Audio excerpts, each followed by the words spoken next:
Today, we're going to be talking about social learning, which is one of these terms that has a lot of different definitions and a lot of different ways that you could interpret that term. So, what we're really going to talk about is how to build value with your customers through incentive aligned systems, and we'll talk about what that all means and how we're building value and what the systems are throughout this chat.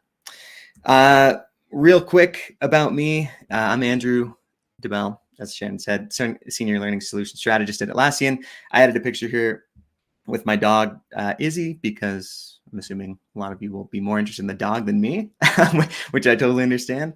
My foundations in my career are really in marketing, in content and social and creative. That's kind of what I studied and what I've been in for most of my career.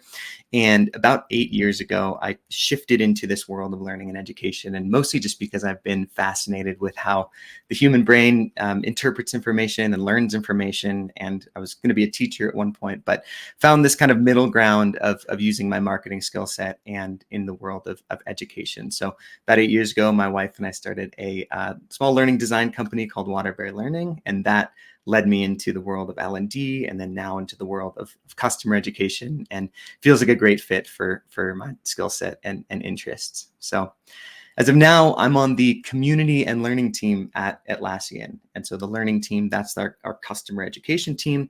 And as you can see, we've merged with the community team about 2 years ago now, going on 2 years, which seems to be a way that a lot of customer education teams are starting to shift. And when that did happen, when our teams did merge, I was sort of placed right at the intersection to try to figure out, like, how do those two things come together, and what does community do, and what does learning do, and what is the overlap area, and how does that work? And so that's a lot of what I'm going to talk about today, is that overlapping area and some of the experiments that we've run in that space, and share how they've been. So just me as a natural tinkerer and experimenter, just in my personal life, that's kind of my natural skill set. Is I really am fascinated by experiments, standing up experiments, and testing how things go. So that's me. Let's jump right into it. So this is what we're going to be talking about as far as an agenda goes today. We're talking about social learning. What is it, at least in our context of SaaS customer education? Why does it matter? Then we'll go through some of the fresh examples that we've been working on at Atlassian in the last couple of years, and then a light experimentation framework that can be applied to social learning overall. I think that's going to be one of the main takeaways in here, is that it's really about experimenting and testing, since this is kind of a new area and there's not really a set playbook on it. So we'll dig into that a little bit later. So what is social learning? If you Google the term, I'm going to start with like the more academic version of this. If you Google this term, this is probably what you're going to get. It's a very like Psych 101 definition type.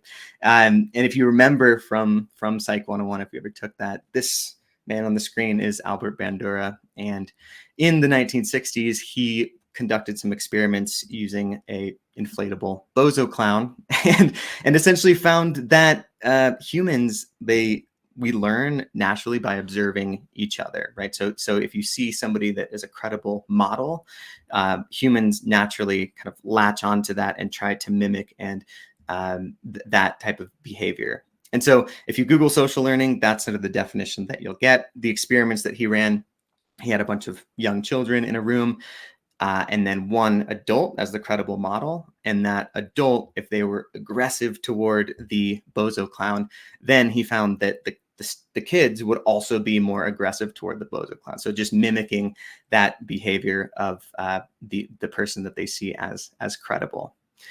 So that sounds pretty intuitive. I mean, that's a natural way that humans and actually all primates learn, as well as most mammals. So it seems pretty intuitive now that we're in 2025.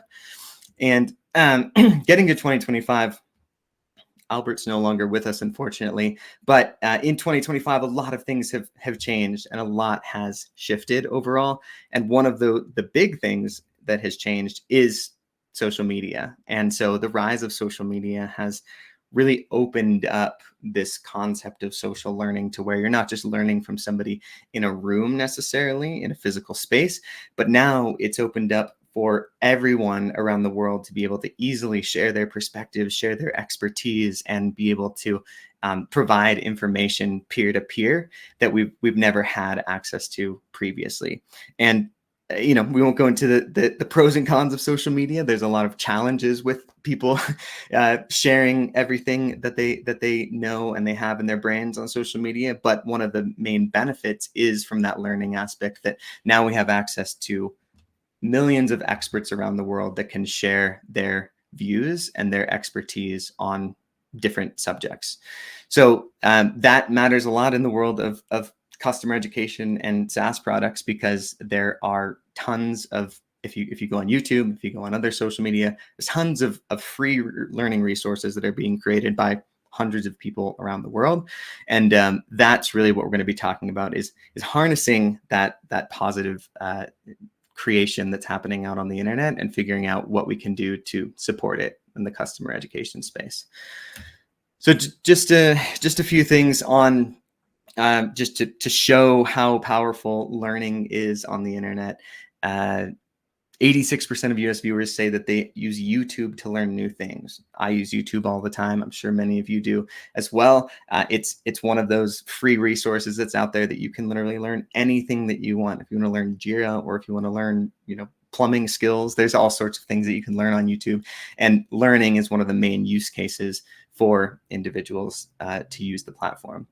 And then on the bottom half of the screen here, this is just showing the power or the percentage breakdown of Google searches. And I know with AI, things are changing how people search for information, but what doesn't change is that people are naturally curious, and we're always seeking new information. And so 80% of all Google queries are in that information seeking space. So it's just really shows the power of the natural qualities of humans, and how we really just love to learn new information. And now that we have the internet, now that we have social media, it's one of the best channels to be able to learn from. So landing on a definition, and we could probably debate this for hours of what the specific definition is, but we've just landed on this very simple definition that I think makes sense in a few contexts, especially in SaaS and customer education. But social learning is simply a process where people learn from each other through peer-to-peer knowledge sharing and collaboration. So this is what we're talking about on the internet, on social media, people learning from each other. That's not necessarily from your brand, but it's just happening naturally and organically in community spaces. So a couple examples that we've seen in the Atlassian world that you can think about is YouTube tutorial. Chatted about YouTube a little bit. A YouTube tutorial created by a respected power user. Lots of these examples out there on the internet. Another forum thread. So more of kind of like a Reddit style forum thread of detailed explanations with new workflows, articles being posted about how to do certain to build workflows, how to use different tools. That's very common and very powerful in the world of social learning. And then meetup events, like actual events that are happening in the community that are led by experts about best practices or implementing a new tool or getting started with a new tool. So you'll see a lot of these examples. These are specific to Atlassian, but you'll see them across lots of different SaaS companies. And so I like to think of social learning as not this like rigid top-down academic training program in a sense. Like that I see as important, right? I see that as more of like coming from the brand. Like that's the work that a lot of our learning experience design teams are doing. Instructional design is building these learning experiences from the brand perspective. And it's great, and it's definitely needed, and it's kind of I see it as like the foundation of that customer education layer that you may have. But the challenge that comes with that is really that it's only coming from one perspective, and that's the brand perspective, right? That's the people that have a stake in keeping the brand and the products a certain way. And there's a lot of value in that, and there's a lot of deep knowledge and expertise that comes from that. But it's really kind of a one view that goes out to many different people. Whereas if you think about in the social learning space of content or learning experiences that your champions or those in the community create, there are potentially hundreds of those individuals that are training many people. So it's more of a many to many model where the you have multiple experts in the community with varied perspectives. And so I think that's an important part too, where it's not just that single perspective from the brand, but you now have hundreds of different perspectives and experiences that are now being shared with other people. So that if your customers are looking for information, maybe the brand perspective doesn't quite connect with the problem that they're trying to solve, or maybe it's not exactly what they're looking for. They would have the ability to go look on YouTube or be connected to other experts in the community that do have that experience, that can provide them with more of the nuanced solutions to the problems that they're trying to solve. So it's really from your customer's standpoint, this just opens up the lens of all learning experiences that they could have. So I know we often think of learning, it happens on our LMS, and that's the place that it happens. But if you really think about it, there's learning happening everywhere across the internet, especially on social media, and it's in our best interest to not ignore that, right? To figure out how we can help support those motions and figure out what we can do to connect customers better to these experiences that are already happening. And so I mentioned earlier, maybe we've got some Rick and Morty fans out there. Social learning is all about experimenting. So there's not really a playbook about this space. It's kind of an emerging area with community and learning coming together at the crux of that.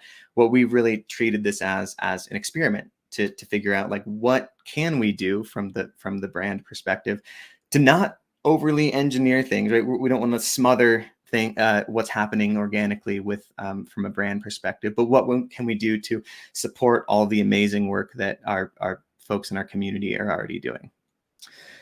So what we're not going to do today is talk about any type of like perfect strategy for social learning, or any type of like, you've got to do this, because I don't know that at all. we really just started doing these experiments the last couple of years. And so what I'm going to share instead is more about the experiments that we've tried, talk about kind of what worked and what isn't working in our world, and then share that simple framework for experimenting, and is kind of the lens that we view these potential opportunities through. So the goal here is really to walk away with just a concrete set of tools that you can start applying to your own community and your own learning challenges that your customers are experiencing, and figure out how you can help solve them. All right. Why does it matter? Money, product adoption, businessy things. We'll just dig into this shortly before we get into some of the actual examples. So I see, we will talk about a couple like specific numbers and dig into the details, but I see this as really being an incentive aligned system that drives triple value for all of the players involved, which is really like the crux of why it matters. So we'll dig into each of these, but for customers, right, you can imagine that they are now getting high value learning experiences from trusted experts.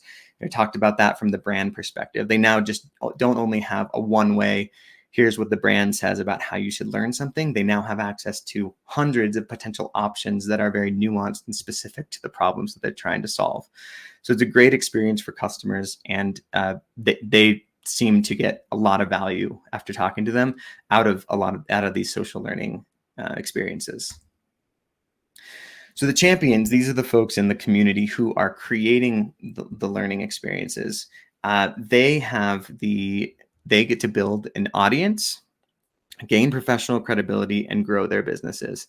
So I've worked with quite a few of these folks in the Atlassian community, and all of them are fantastic people. And I've dug into this question quite a bit to try to understand what are they trying to do here, and how is this working for them? And this tends to be one of the main reasons, is building that audience, gaining professional credibility, and growing their businesses. And you can imagine it's a lot of extra work, right? It's a lot of extra time. But in this world of social media, this is one of the key ways that that you can start to build your business and build your brand is by creating learning content, because we already saw earlier there's a lot of demand for that on YouTube and other social channels. So it's a pretty common practice, and you probably realize that as you go on YouTube or you go on LinkedIn, and you see a lot of learning specific content that's shared in those channels. There are a lot of folks in the Atlassian community that also have a genuine interest in sharing their knowledge with other folks in the community. It's a very tight knit group, and there's it's very much like a family. As I'm new to community, right? It's only been digging into it the last couple of years, but it really is this like tight knit group and this family sense. And so there are folks as well that are creating this content and sharing their knowledge, really just to be able to help their friends and family to solve problems, which is really, really cool to see. And then for your product or brand, there's a lot of obvious benefits here. Product and brand flourishes with peer-led learning and champion-led growth. There's, we'll talk about metrics generally, about customer training and the impact on product adoption, things like that. But for me, this is really about your brand and supporting your top customers in your ecosystem, right? Your champions, your top customers are already doing this fantastic work, and it's the job of the brand to be able to help support that and encourage that, so that knowledge can spread to all of the other customers that are in the ecosystem. So it's not only going to just help expand your brand awareness, cross-sell new products, driving product adoption for customers, just like other training programs would do. But at the end of the day, it's really just about building out that brand. And so this sort of like triple value incentive system is really where I see the main value in all this. It's the core system part of this that I think works really well. Talk about a couple numbers, and I'll go through these pretty quickly. This is a self-reported number on community-led training programs that we've run in the last couple of years. But after taking community-led training, 44% of participants reported increasing product usage. So this is just a bright indicator to suggest that, people are trained, people go to training, and that helps to increase the amount of time that they spend on using the product. So it's a powerful indicator that I think kind of suggests that any type of training, whether it comes from the community, whether it comes from your brand, whether it comes from anyone else, is just a powerful way to increase the usage of products. On the forum side, I won't talk too much about this because this isn't really my area, but this aligns well with what we see at Atlassian too, as 28% fewer support tickets after implementing peer-to-peer forums, right? There's a lot of knowledge that can be shared within that text-based community. So it doesn't have to be people that are creating videos about how to do things. It can be very simple responses to forums that can help reduce support tickets fairly significantly. And then there's also some data to suggest, also self-reported, by the way, but there's some data to suggest that even purchasing new products after training can be a core part of community-led training. So 5% of community-led training participants reported purchasing a new product license after attending that. So this is something that I'm exploring actively at the moment, but we often think of training as sort of a post-sales, product adoption type motion. But some data, and not just this, but others are indicating that maybe it can be part of a cross-sell, upsell motion as well. So just wanted to share this slide again. Numbers are great, but I think this is really, it just intuitively makes sense of how that incentivized system all works together to provide value for everyone that's involved. And that's kind of the thing to look for in your community or in these spaces where social learning may be happening. All right, so we'll dig into some examples of work that we've done over the last couple of years here. All right, first one that I want to talk about is community-led classes, and this is one that I'll spend probably the most time on in this session, just because I was the closest to this work. But what these are free instructor-led training, all about 60 minutes long, that's powered by the knowledge of the Atlassian community. So the way that this came about, and I'll dig more into what it looks like now, but the way that this came about is that we noticed that on YouTube, Atlassian experts were already creating this high quality training content on live streams, right? For example, here, Confluence for project managers. Folks were already doing these live streams and aiming to build their audiences on YouTube, to build their brand, to build their business as a consultant or as a partner, as a marketplace app owner. And so we noticed that was happening. And we just thought, how can we help them to get closer to what their goal is, which is typically around building audience, right? If you host a live stream, you don't want to have 3 people show up ideally. Well, maybe there's only 3 people on here. I don't know how I'm going to have a number. So, but anyway, you want to have more people show up than if possible. And so what we were thinking is like, and this is more from that marketing mindset that I come from. It's more about how can we use our marketing engine and our marketing skills and our marketing resources to help build these champions build their own audiences, right? It's like about connecting customers to this great content that's already happening out there on the internet. And so what we did was we started a pilot experiment called community-led classes. And what this is it's in the Atlassian community. It's on our events page, and it's a chapter within the community events that's specific to learning, right? It's about community folks teaching other folks in the community about different Atlassian products, solutions, anything that's related to the world of Atlassian.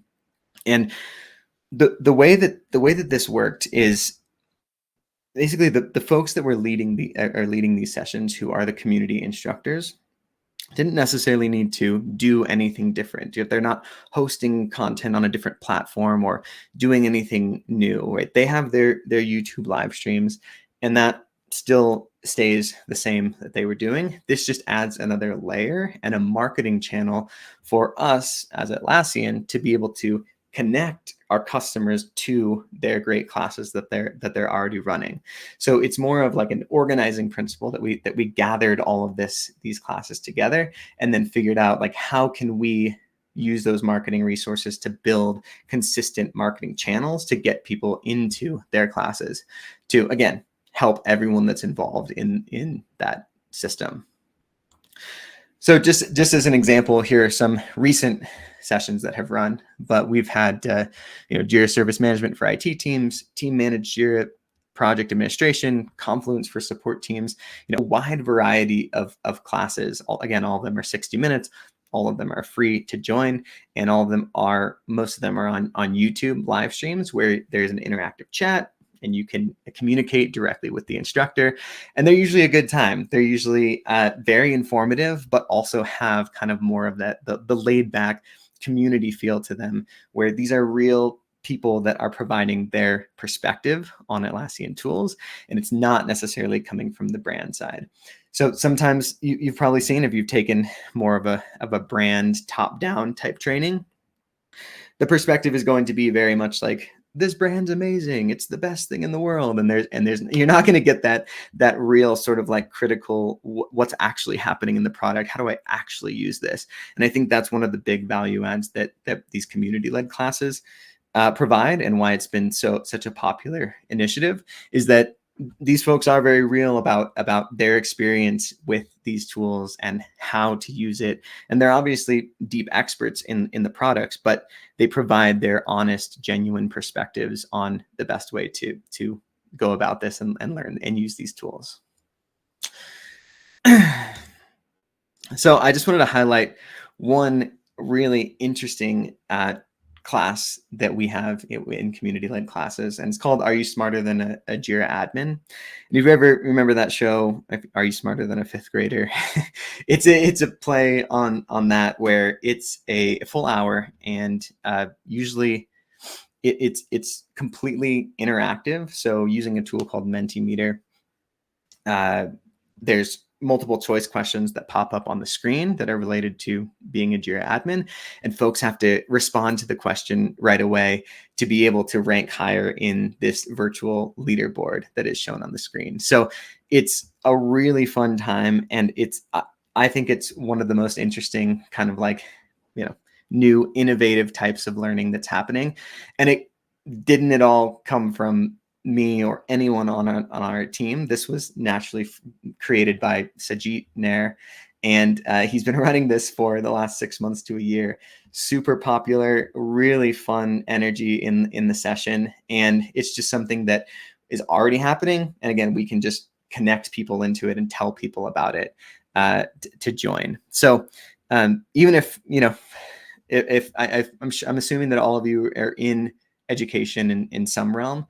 Even if the community-led classes piece doesn't really connect with you all, or it's not relevant for kind of the stage that your company's growth is in, I would highly recommend just attending one of these, because it gives you some good ideas about learning experiences generally, and what we can do in a virtual ILT world to make these sessions a little bit more interactive and interesting. So just check it out. You can probably Google it, but we can also share a link. At Team 25, Atlassian's big conference coming up in April, we're going to do a live version of this. So there will be an actual in-person version, which I'm really looking forward to. So if you're going to be there, definitely try to join that session. So we ran this experiment for 6 months, and decided to continue to keep it on as a full-time program. And one of the main reasons was, if you just not even paying attention to the numbers here, this is the number of attendees for all of our Atlassian community events. And you see, when we launched the community-led classes, enrollments and RSVPs just skyrocketed, right? And this has continued on. This is only through the end of May of 2024, but this has continued on over the last 6 months as well, where we're starting to see even higher and higher increases in these community-led classes. It's very popular, one of the most popular chapters in the community event space. And so we kind of took that as an indicator that, wow, there's all this customer demand for this. And, all we're doing is just connecting customers to these things already happening. And there seems to be a lot of interest and excitement around this.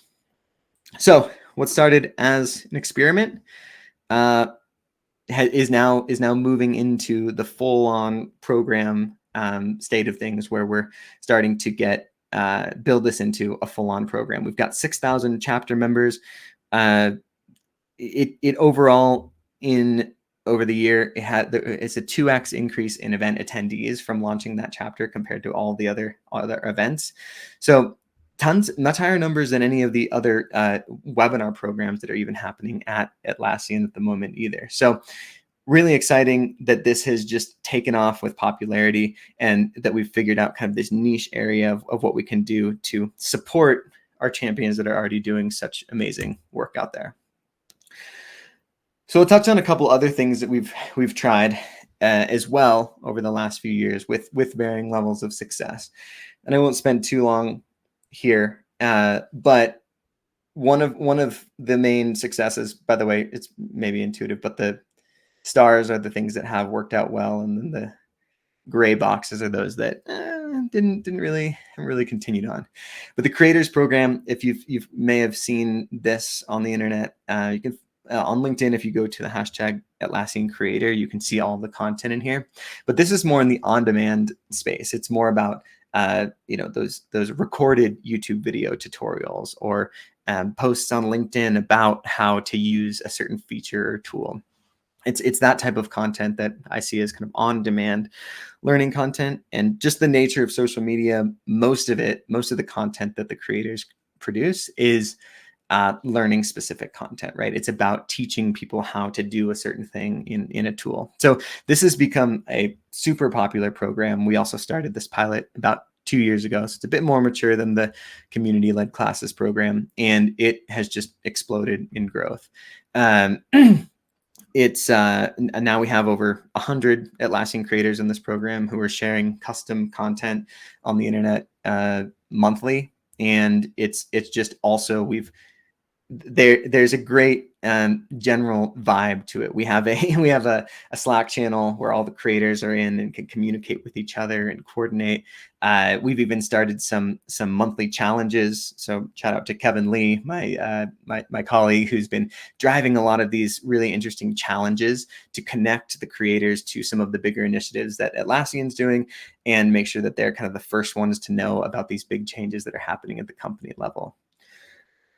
Gamified forum leaderboard, as I mentioned, not my area, but it's been really interesting to watch how this has unfolded with my colleagues Mo and PJ running this. There are a lot of interesting complexities in the badging process. We have a point system and badging system that's locked into our forums and on the Atlassian community. And it's been a really interesting incentivized system to motivate individuals to join the forums and to participate in there. So that's continuing on.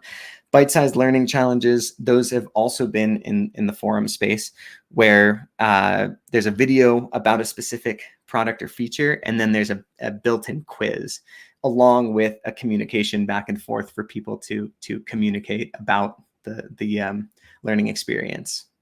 So those are ones that have been successful, that have been continuing on, and that we're still doing today. There's a couple others that we are not necessarily not doing, but just kind of reassessing where they sit. One was a certification accelerator program that we ran a couple years ago that was trying to design cohort systems for folks in the community that were expert certification holders to be able to coordinate others through kind of a training program to learn to earn a certification. So it was it went okay. It was just a very hands-on and very manual approach, which we'll talk about in the experimentation framework, that ended up just not being sustainable for us to continue. And then community integrated classes. This is something that we're also looking to integrate or to explore deeper. But we've experimented in the past with having community forum questions that are embedded into some of our on-demand classes, so that if you're taking an on-demand class, that can be sometimes an isolating experience that you're just going through it by yourself. But if there is a more social component where you can click over to community and you can, respond to a question, or you can respond to somebody else's post, it creates this sort of more holistic, connected experience. So it's not that we're not continuing to do that. It's just something that we need to explore and experiment with a bit more. All right. Last section that we'll just go through is about a quick framework for experimenting. So this is just going to be kind of a general 5-step process about how you could potentially take what you have in your community and learning world and figure out what you can do to turn that into an experiment to test out and see if it's worth doing long term. So first up is just about observing these organic behaviors that are happening. Again, community is new to me, so I've learned a lot in the last couple of years, but really there's probably, regardless of what stage you are in growth, and I realize Atlassian may be further along in that growth cycle than some, but there's probably some things that are happening in the community, on social, maybe on Reddit, in other places, other forums. There's probably things that are happening out there in the community that are connected to learning experiences or helping other customers learn things. So, as if you're not in the community team or you're not connected to that team yet, they're the ones that are probably going to have a better pulse on this than traditionally the learning teams would, and the social media teams if you're connected into the marketing teams at all. they're probably have a good sense of those things that are happening within the community. So Atlassian, I had the example earlier, but we observed that folks were doing those live streams on YouTube already and realized that they're trying to grow their audiences. So that's what we identified as the first observation to figure out what we can do. And then hypothesize. This is a big one for me. I think it sometimes can be easy to skip this step in a sense of like, well, we just want to do this thing and we just want to promote this thing or amplify it. I think it's important for any experiment to have very clear goals tied to what matters to your customers, your team, your business, right? So you want to just be able to measure the impact, because if you stand up some type of experiment or pilot program, after 6 months, you want to be able to say like, we did it, we met these goals, or we didn't, and we kind of got to reset and do something else. But I think this is super important to just have some type of hypothesis that's related to your team priorities. If you have KRs, you can connect it to your KRs. If you have a customer outcome you're trying to drive, you can connect it to that. But just make sure that you focus on that, how everyone kind of is involved in what the outcome is that you're trying to drive. And then design the pilot. This is, in my opinion, the most fun part. But you take all of those and you figure out how can we test that hypothesis with minimal resources and complexity. And I think this is a part where some folks may get hung up, because all resources are limited, right? And we often don't have big budgets to be able to go buy a new tool to do that thing, or hire a contractor to do this thing for us. So really trying to just like simplify and figure out like, how can we just get the data that we need in that step 2? Like, what's the minimum amount of things that we can do complexity wise and resource wise to keep this lightweight and just get the data that we need. Because if you can get the data that you need, then you have an actual case that you can go to take to the business to say, oh, we want to turn this into a larger program, and here's how successful it was in these first 6 months. So I think this is important, to just act fast and to stand something up that will get you the data that you need to prove your case, or to not prove it, but just to be able to get the data that you need. And then iterate. So gathering that actionable data and making strategic adjustments along the way. So this is always something that is important as well, that you don't necessarily have to just stick with what you wrote on a document 4 months ago. If there's something or some piece of information that's suggesting you pivot, or you tweak, or you adjust your pilot, and by all means go for it, because as we know in this world, things move fast and things change. And if you set out to do something for 6 months, at month 4, the whole world might have changed, and you need to kind of adjust what you're doing to be able to meet those customer demands, or to just improve the outcomes that you're trying to drive. So don't be afraid to do that, to make sure that you are always iterating and adjusting as this goes. And then scale or sunset. So at the end of all this, you've gotten to the end of your 6 months. It's important not to force it, right? I think we're all working in these worlds where there's sort of, our incentive is to say this was amazing and it was the best thing in the world, because it makes ourselves look good, and we all have performance reviews and things like that. But it's really important, just from that perspective of the business, of your customers, to try your best not to force it. And hopefully you work in an environment where it's acceptable to say, hey, this didn't work out, and we're going to try something else, and we're going to use this data that we got to be able to try a different experiment, or we can attach it to this other program that already is successful, and we learn some things from that. So definitely treat it more like a learning experience that you can take back to the business, and either say, we're going to scale it, we're going to grow it like we have for community-led classes, or we're going to sunset this like we did for the accelerator program. So just make sure that you're not forcing things to work unnecessarily. Again, you don't want to smother these organic behaviors that are happening in the community. It's more about supporting and amplifying it. So the framework overall: observe, hypothesize, pilot, iterate, scale, or sunset. All right, and as we wrap up here, key takeaways. So social learning, it's maybe happening in your community, depending on your company and the area of growth and the position of growth that it's in. Our job in the customer education space is really to notice it, support it, and amplify it. So it's not about over engineering it from a brand perspective. It's really about like working directly one-on-one, building those relationships with these champions in your community and figuring out what they're trying to do, and then understand how you can support that and amplify it and get everyone to be able to meet the goals that they're looking to meet. Start small and experiment to drive innovation. That was really what the experimentation framework was about. Keep it simple.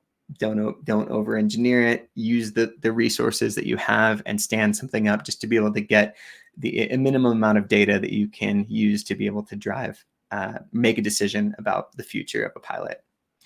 And then focus on sustainable systems over one-off programs. That's kind of vague, but what I mean by that is really that incentive aligned system, like something that you don't necessarily have to force, and you don't necessarily have to be overly managed. The community-led classes program is not, I wouldn't say fully self-sustainable, but a lot of those folks in the community that are leading those sessions are doing a lot of that on their own, and they're driving that themselves. And that frees up a lot of time for us to then be able to then provide the most value that we can, which is that marketing engine to be able to drive customers to their classes. So it's more about that, figuring out how you can use or think about the time and resources on your team, and figure out how to build that more sustainable system versus kind of a one-off, super manual and heavy program. And that's all we got. So thank you all for your time, and we can jump into some questions. That was awesome. And I know a ton of questions came in as you were going, especially as you kind of got into the programs that you're specifically running or have experimented with. So we'll kind of go in order of how they came in. So Eugene had asked, as you look to grow your champion pool, what framework or governance model have you considered to manage the vetting of your champions to ensure they may remain on brand? So I think this is going back to like creators and community-led classes. Yeah, let me just I'm just opening up that tab here. Oh, start at the bottom. Yeah. Okay. Framework or governance. Yeah. That's a great question, and it's very top of mind at the moment, Eugene. We have a team that is responsible for our champion programs overall, and it's a new area that we're currently revamping and redefining. And so there certainly are quite a lot of requirements, I would say, to join that program and stay in that program. And there are different levels within the champion program that you'd have access to. And obviously different incentives and that are related to that. So in this specific group, these are the events champions. So they have different requirements related to the Atlassian events that they can host. And there are guidelines, community guidelines that they have to meet to make sure that they can stay into that program. So if they don't necessarily meet those, then our community managers will interject and make sure that they are aware of the guidelines, and then make sure that we can kind of get them back on track to stay in the program. But I'd say it's rare that happens. I'd say most folks, at least in the Atlassian community, are just really excited to be there, and really happy to kind of share their knowledge. So we do have those frameworks in place. Obviously, as a large company, kind of have to have some type of policy and guidelines, but there aren't many problems that arise. I think kind of building on that, Valerie and someone else, let me scroll up. Valerie and Rob had the same kind of question around how do you maintain the quality of the content and delivery for community-led classes? Or said differently, how do you make sure they say what you want them to say about how to use your product? So you mentioned there, like with community-led, part of it is that they're doing a lot of this training to free up your team to focus on the things that they can uniquely offer to the Atlassian community and do really well.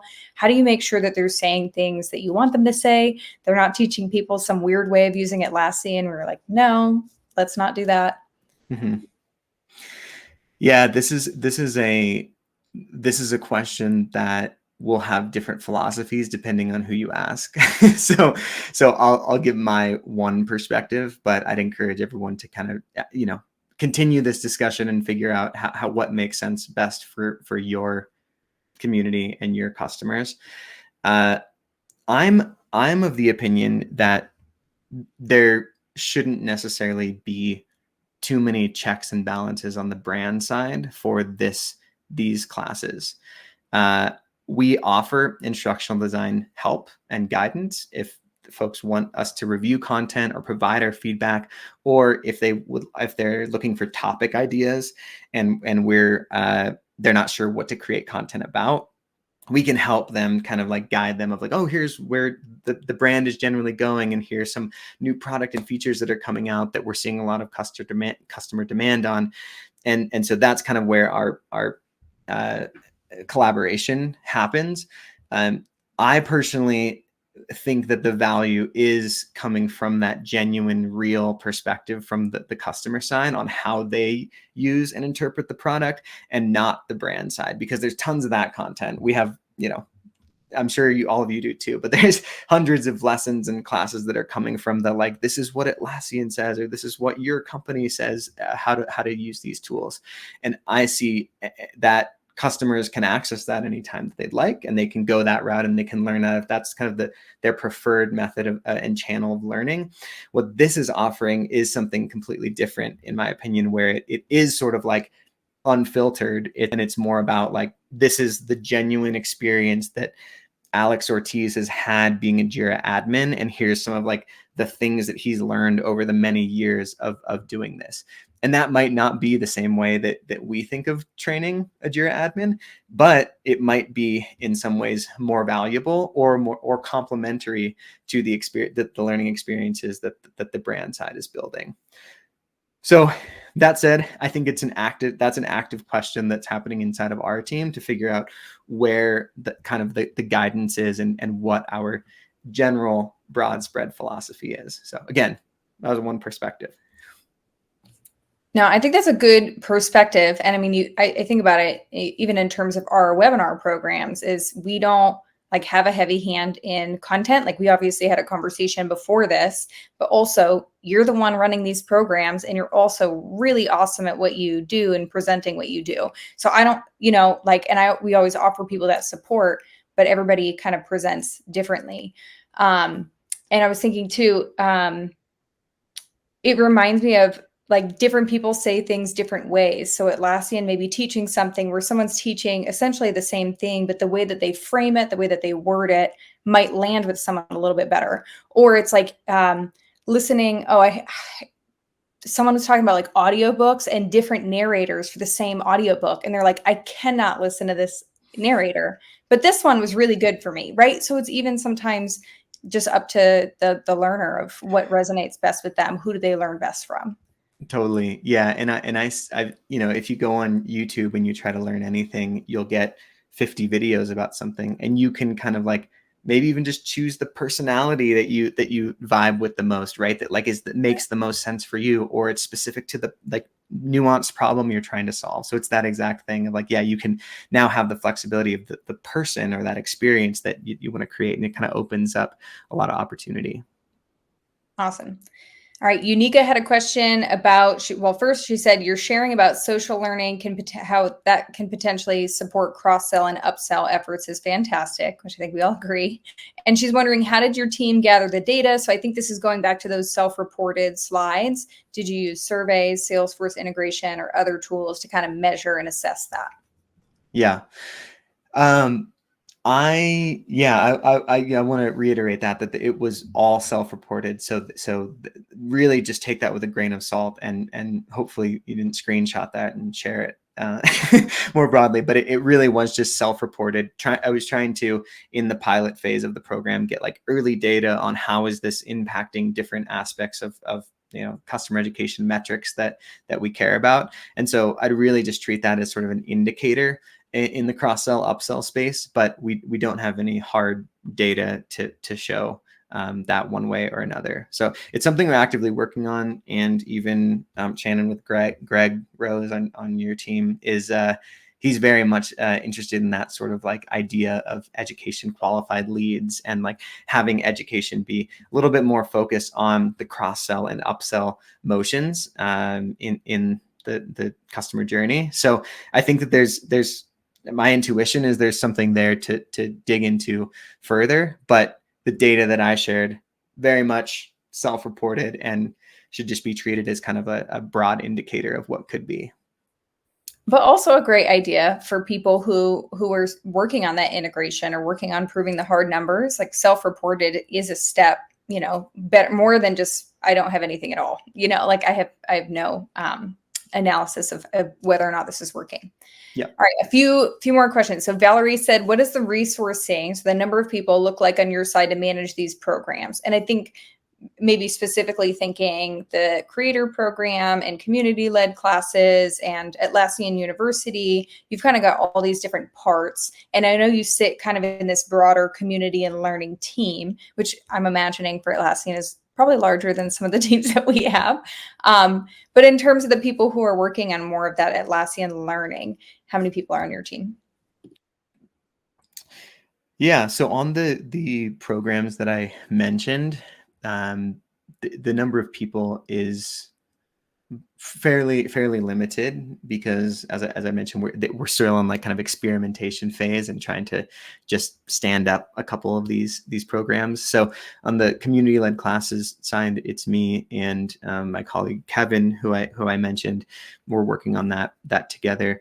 Most of my role today has shifted into broader live training programs. So not necessarily in this social learning space, but that's one aspect of kind of our larger live training strategy and programs. So I'm not as involved day to day in that, and we've designed it to be a fairly low touch program where we're trying to add as much value as we can with the limited time that we have, but purposefully trying to also allow it to kind of develop and to build systems around it that don't require too much of our time and effort. The creators program has also one person that is managing that, so also fairly low effort. That's starting to build into a larger program, so may see some more resources there. On our customer education team, most of the people though are in instructional design, learning design, and certifications. So building out the more formal sort of academy style instructor-led training content and labs in that space. So I'd say that's where probably the majority of our people are focused on. Awesome. I love it. I think this is a great way, I know we talked about this, to kind of scale what your team can offer without having to add additional headcount. Two more questions before we wrap. Ryan's asking, what platform is your community hosted on? Currently on Khoros. Okay. That's Khoros, Khoros, Ryan, if you're not familiar. And then Gabrielle said, how do you quality control? Oh, actually, nope, we already answered this question. It's the same question of how do you quality control community-led courses, making sure they're accurate. So it sounds like we might have differing perspectives on that. But where you're kind of landing is encouraging, setting some, maybe some guardrails, but really giving people the freedom to teach and teach others the way that it kind of makes sense for them, with support from your team if and when needed. Yeah. And I'd say that seems to be a popular question, so we can just touch on that for a second. Is if you're trying to find people to do this work, then maybe you have more rigorous like application and guideline processes in the beginning, so that then you don't have to kind of control all of the content on the back end. I'd say that everyone that's in our community-led classes group was really, so far, they're all in the creators program, and they were folks that I personally had strong relationships with, and sort of just asked them if they wanted to experiment in this. So I already knew from interacting with them that they already had that they were going to be good at instructing. And so now that we already have that figured out, we don't have to do as much on the back end of like what they're saying in each slide kind of thing. So that could just be a different way to approach it to get similar outcomes. Awesome. Cool. Well, I know we're running up on time. So Andrew, thank you for joining us today and sharing what you're working on. Thank you everybody on the call for joining us today, engaging, participating, asking questions. This is always a good time. We're going to wrap up for now. You will get the recording automatically. And then if you are available on January 30th, we're going to have another webinar with Kevin Dunn talking about partner education specifically. How do we educate, train, enable our partners to help us to grow our business? So that's our next event coming up on January 30th, and we hope to see you there. And again, Andrew, just thank you so much for your time. Absolutely. Thanks, Shannon. Thanks all. Hope everyone has a good day. Yeah. See you soon.